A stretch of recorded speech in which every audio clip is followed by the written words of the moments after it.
Prince Harry instantly began trending following the announcement he will make a major speech this week, with Twitter users giving mixed views. Some have slammed the Duke of Sussex, with user Michael Turner at mturner1961 writing, "Prince Harry will be joined by Meghan Markle in a speech to UN. At the United Nations when they can't even get on with their own families. Brilliant." Daily Mail royal editor Richard Eden shared the announcement saying it was an interesting choice. Others were thrilled at the news, comparing Prince Harry to his mother, Princess Diana. At O Major Reminer wrote, "Prince Harry is going to honor the great Nelson Mandela in a UN speech like his mother. He will definitely speak from the heart and has the heart of service to others. #Mandela Day." At My Duke Andy tweeted, "Prince Harry is a leader among leaders. Respected and loves, he is the people's prince." Prince Harry will give a keynote speech at the United Nations in honor of Nelson Mandela Day, 7 years after Meghan Markle set out her feminist credentials in a speech for the organization. On July 18 the Duke and Duchess of Sussex will visit New York for the third time since quitting royal duties. Harry will address the UN General Assembly in one of his most high-profile public appearances since the couple tapped out of royal life in March 2020.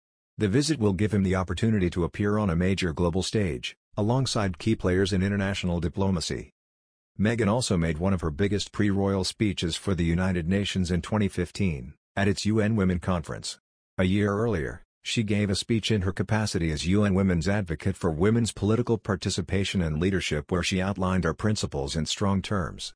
Meghan told the conference, "UN Women, as you guys know, has defined the year 2030 as the expiration date for gender inequality.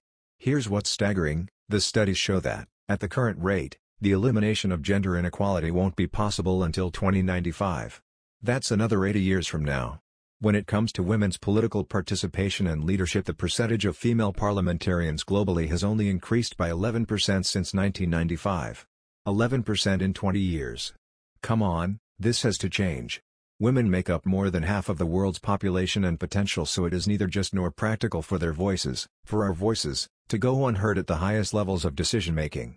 The way that we change that in my opinion is to mobilize girls and women to see their value as leaders and to support them in these efforts."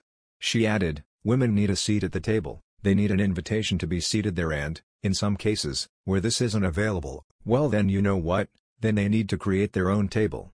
Meghan also told a now famous story about how aged 11 she wrote to Procter & Gamble to ask them to change an advert that said women across America were fighting greasy pots and pans.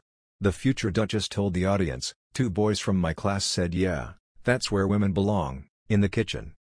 I remember feeling shocked and angry and also just feeling so hurt. It just wasn't right and something needed to be done. So, I went home and I told my dad what had happened and he encouraged me to write letters, so I did. To the most powerful people I could think of." Meghan's letters went to everyone, from then First Lady Hillary Clinton to attorney Gloria Allred and finally the Procter & Gamble. She said, "It was roughly a month later when the soap manufacturer Procter & Gamble changed the commercial for their Ivory Clear dishwashing liquid. They changed it from women all over America are fighting greasy pots and pans to people all over America. It was at that moment that I realized the magnitude of my actions at the age of 11. I had created my small level of impact by standing up for equality,